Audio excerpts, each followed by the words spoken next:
Hi guys! So my topic of my research is the negative effects college has on mental health.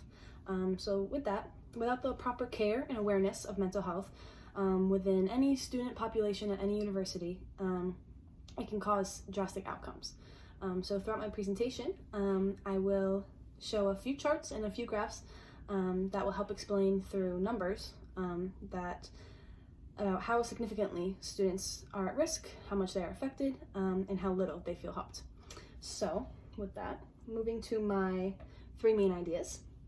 The first one being how easy it is to develop a mental illness in college. From the minute you start college, whether you're moving away from home to a different state, starting completely over, moving into a dorm, if you're commuting to college or simply just taking classes, everything changes. Your workload gets heavier, the environment you're in is different, and overall your responsibility is much more enforced.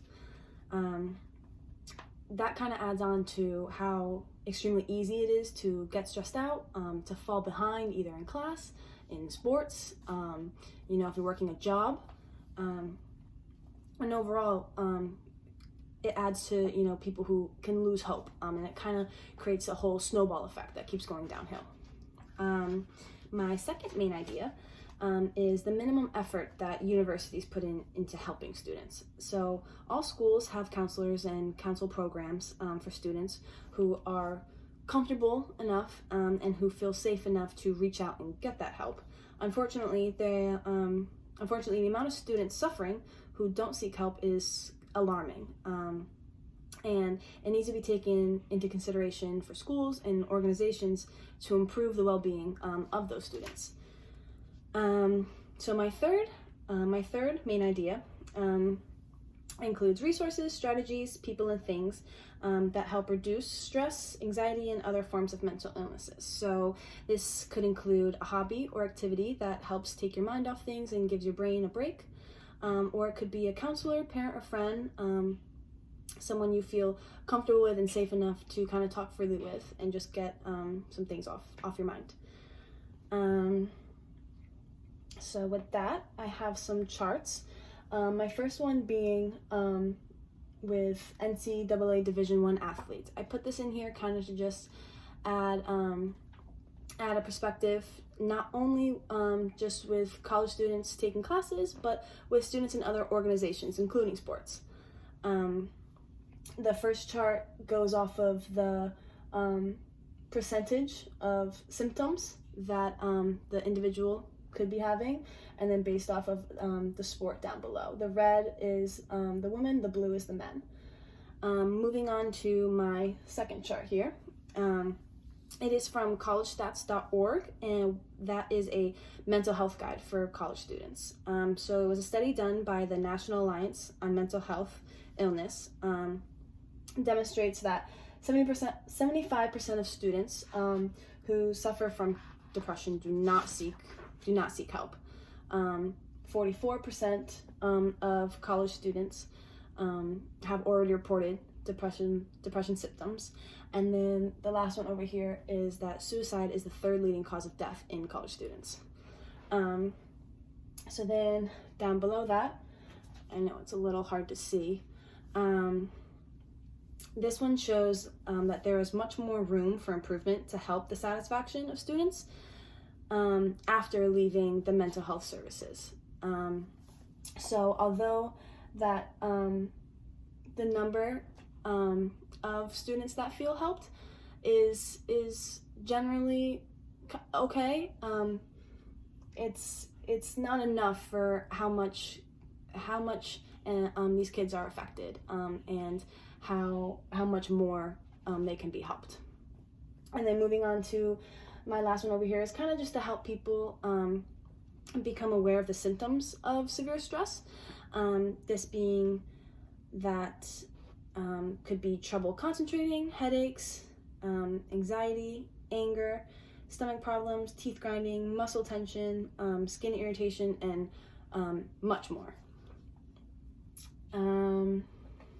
So moving on to some information that I have already found.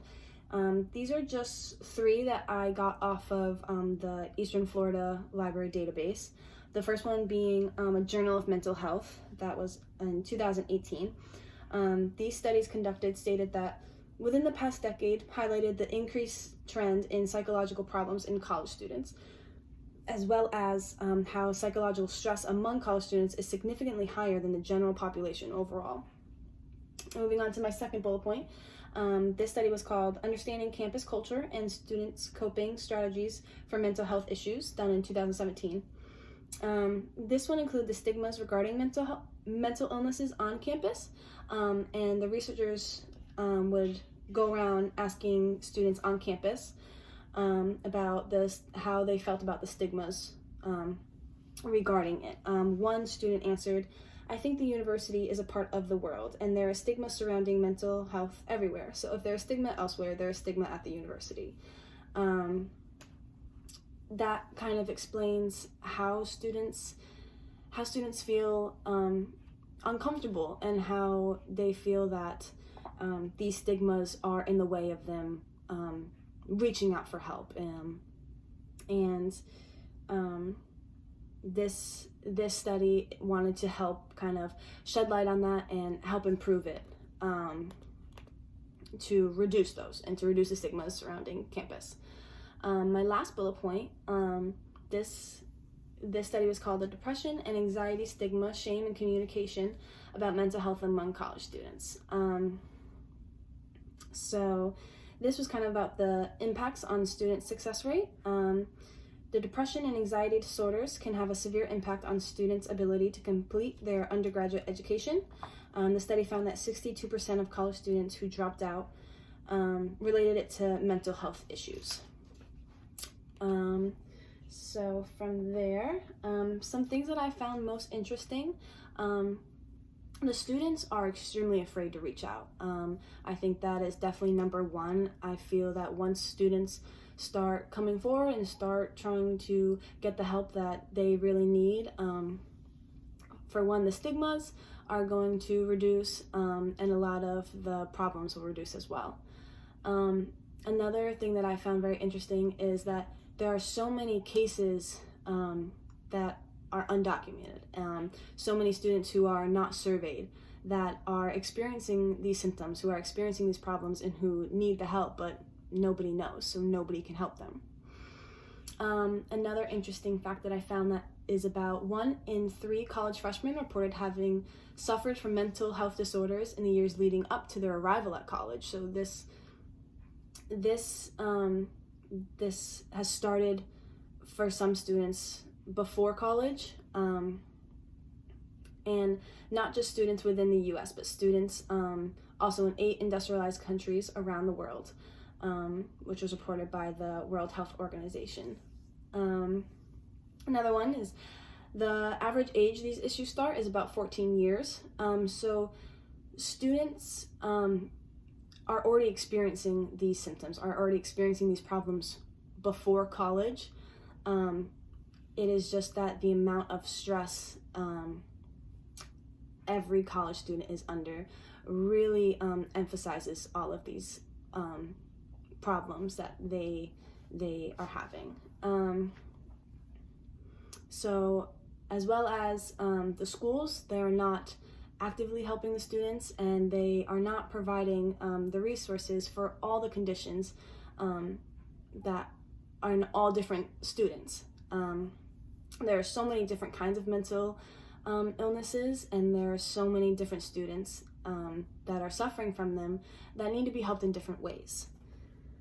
So moving on to my future plans of research, I definitely want to dive deeper into the mental health stigmas, because I feel like the stigma alone is definitely a real problem for the student to reach out and get that help, as well as the mental health services, the programs accessible, the ones that are affordable, and ones that are fitted to the needs of students. And with that is what I have so far. Thank you so much.